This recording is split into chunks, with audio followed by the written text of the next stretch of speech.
एक माँ के लिए सबसे मुश्किल वक्त।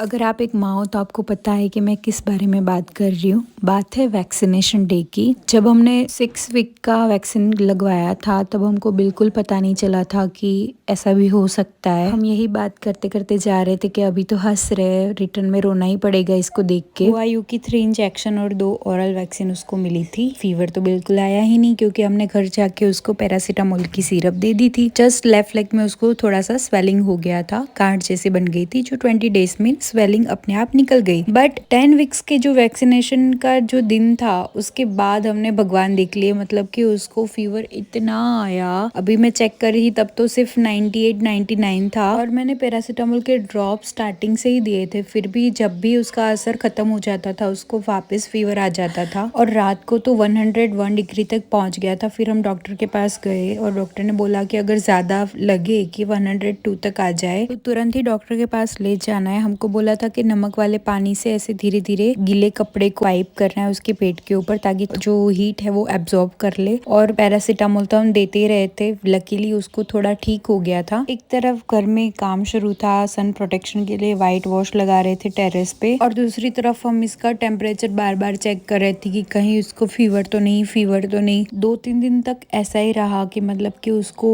चलते फिरो तब तक कुछ नहीं है और जैसे ही नीचे रखो थोड़ी देर में रोने लगता है।